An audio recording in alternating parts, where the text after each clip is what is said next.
We have new details about the death of an inmate at the federal prison in Terre Haute. It's the second death of an inmate at that prison in less than 2 weeks.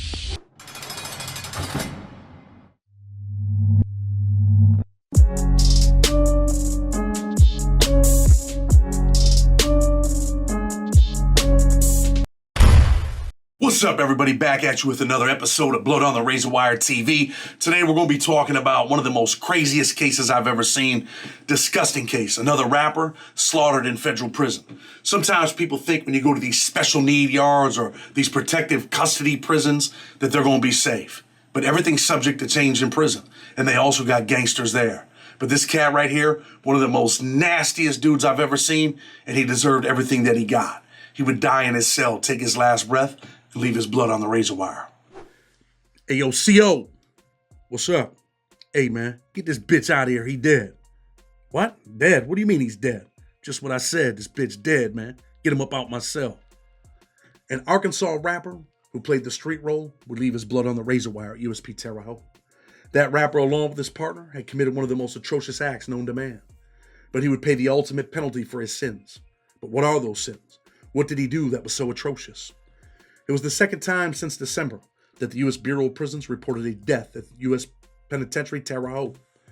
Terre Haute was known as a safe place newly designed to take care of S offenders, dropout gang members, and those that have assisted law enforcement. But is anyone really safe? This is still prison, and there is no honor among thieves and real-life killers. The person closest to you is your cellmate, and sometimes your cellmate investigates you. Lock in, everyone. The night is over. Mario, the S offender, would head to his cell knowing that the night had ceased. He had just finished eating a bowl of prison-made nachos, watching a movie on the movie channel. His stomach on full, never knowing what night would be the night that he would never walk out of his cell again. When you're a cellmates with someone in federal prison, the other guy is always interested in who you really are, as you should be of him. After all, you're locked in alone. Once that door locks, you're all alone with that one man that could take your life. But would it be this cellie that would end it all for Mario? Not tonight. Not today. After all, Mario Uncle Red Waters of Palestine, Arkansas, was housed where he thought he was safe. USP Terre Haute, the maximum federal prison that now held people just like him. Those dropout gang members, prisoners that are in danger in other prisons, and the people who have assisted law enforcement. But there were rumblings among other prisoners for how reprehensible the rapper's criminal endeavors really were. People were talking, and the cellmate had a family member look up Mario, giving the full details of his sins. Even at Terre Haute, there are cars, some pretending to be on politics. Mario could sense that he was unwanted, and it was only days before his people would tell him he had to go up top. He was no longer allowed to stay on the yard at USP Terre Haute. He had been banished and threatened by other prisoners that if he did not go to the police and tell them he had to go, then he would die right there. With his head hung low, he would take a detour on his way to lunch to the lieutenant's office and tell them he could no longer stay at the prison, that he wanted to check into protective custody. He would be escorted to the special housing unit and stripped naked. Standing before another man in shame, he would change into the standard orange rags that he was given for clothing and the shoe, knowing that he would be locked in a cell 23 hours a day, and if he was lucky, he would get to walk around in the dog kennel once a day for an hour. Even that was for only 2 days a week. As the officer escorted Mario to his cell, he would ask him with fear in his voice, "Who you putting me in with?" The officer escorting him would simply say, "One of your homies, you piece of shit." Even the police knew who Uncle Red was, a man with a death wish, even among prisoners that were not accepted at a dropout pen. Once in the shoe, SIS would investigate his case for a threat assessment as to whether or not Mario was in danger. Officers would determine that they felt Mario was not in danger and would order him back to the yard. He would refuse, telling them that he was in danger. Mario was afraid to leave his shoe cell. As prison officials do, they would write him up for refusing programs, which means he was refusing to go back into general population. He would also be wrote up for possessing a prison knife. Some speculate that it was planted on him, but in this world of prison, no one really knows. Stand up, count! The yell of the cop would echo off the concrete and steel.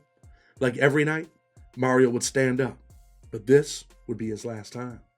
There had been anger and hatred brewing between him and his cellmate, and in prison, when you're all alone with your thoughts, you have plenty of time to plot, and his cellmate began to plot on how to take the vicious sinner's life that was sharing a cell with him.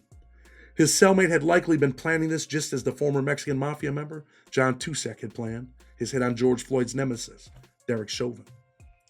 As the cops did the count, everyone was good and in place for the stand-up count. And once the officer was tucked away back in his office with a bubble, Mario the Devil had become fair game. His cellmate decided that today, January 14, 2024, would be the last day that he would breathe. He would hit him from the back, pouncing on him like a roaring lion. Mario would try to swing back in fear, but it would do him no good.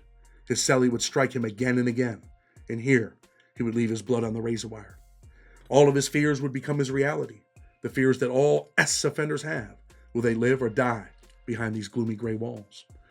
As the cops walked through to do the midnight count, the cellmate, sweaty and distraught, would rap on the door and tell the cops, "Hey man, get this bitch out of here. He dead."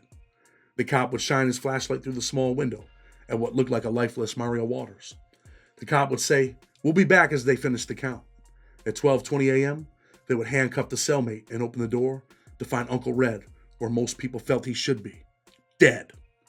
But what did Uncle Red, that street dude, really do to deserve his untimely death in a prison cell? Mario Uncle Red Waters, 34, of Palestine, Arkansas, had pleaded guilty in October 2021 to a federal charge of conspiracy to commit trafficking of a minor. In fact, she was only 6. Mario was indicted along with DeMarcus Daddy George, another piece of shit, 28 years old, of Little Rock in September 2019 on charges of conspiracy to commit trafficking of a minor. In fact, he was the little girl's stepfather. He too, knowing that he had AIDS, would infect the little girl. The person that should have been protecting her had been selling her and abusing her. DeMarcus George, another so-called street dude and rapper, would plead guilty to the conspiracy count in November 2021, believing that he would be getting a 19-year sentence. He was shocked when just before Halloween, the devil was sentenced to life in federal prison. Mario too would plead guilty, expecting that someday he would get out of prison. In federal court in Little Rock on a Wednesday, Waters' attorney Gary Caruthers, who was appointed to represent him after his previous attorney was dismissed, argued that Mario, Uncle Red, should be subject to a guideline range of 235 months, 5 months below 20 years. His attorney argued that Waters' conduct did not reach the level of that of his co-defendant, George, whom he described as the driving force between the two, who had even threatened Waters' judge by putting a gun to his head at one point. 20 years is a substantial sentence all on its own, his attorney would say. Clearly wrestling with the decision, Judge Miller would think out loud on the situation before him in the sentencing range of 235 to 293 months that was recommended by the advisory sentencing guidelines. "I've been going back and forth on this," the judge would say. Mr. George is the boyfriend of the mother who is pimping out a 6-year-old girl. Mr. George is the one making the little girl available. Mr. Waters has a baby with the sister of Mr. George, so the little girl refers to him as her uncle and to George as her dad, and both of them are having S with her. Miller noted that the girl had contracted HIV from George, saying, "I hate to say it like this, but Mr. George has sentenced this little girl to death." The judge said he had not sentenced George to life imprisonment first. He would have certainly sentenced Waters to life, but he questioned whether the men's conduct could be considered equal. How he could even question that is mind-boggling. "My thought is this, in an above guideline sentence, but I don't know what we get to life," he said. "I wrote in my notes 420 months, which is 35 years, which is 100 months above the guideline range. That's kind of the area I've been thinking." But the prosecutor, Christian Bryant, standing, her arms spread wide and a thunderous look on her face, gave an impassioned argument for a life sentence. "I don't want the court to forget Mr. Waters gave her gonorrhea and chlamydia," the prosecutor would say. "I know that's not HIV, but it's still STDs for which she has to receive treatment.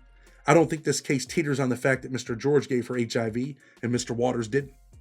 She would also argue that anyone looking in might consider a lesser sentence to be less of a deterrent. "Should the John," she asked, "Mr. Waters be treated differently than the pimp when he engaged in the exact same behavior? The question is, would I have sentenced Mr. Waters to life if I had not sentenced Mr. George first?" Miller asked. "Would I have given him life? I think I would have."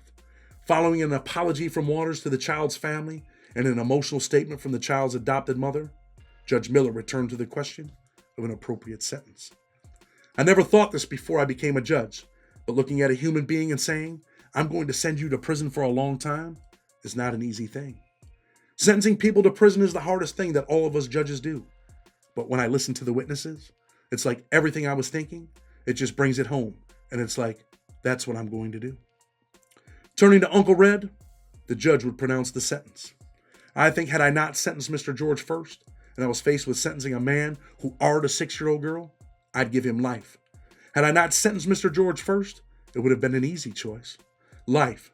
So I shouldn't let the fact he was worse than you stop me from doing what I think is the best sentence. The likelihood of you ever getting out are slim, and if you do it, it'll be so far in the future that none of this will even matter.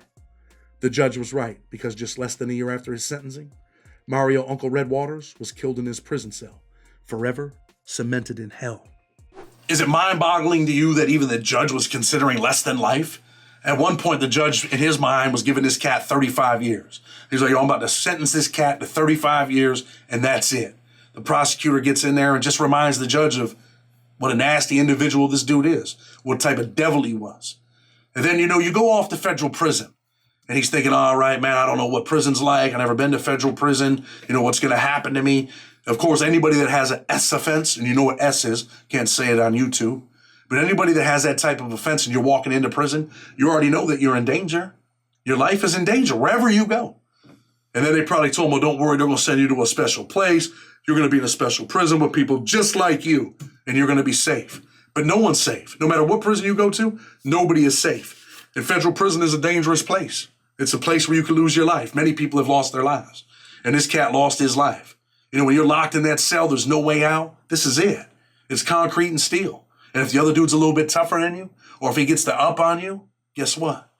It's over. People in federal prison fight to the death.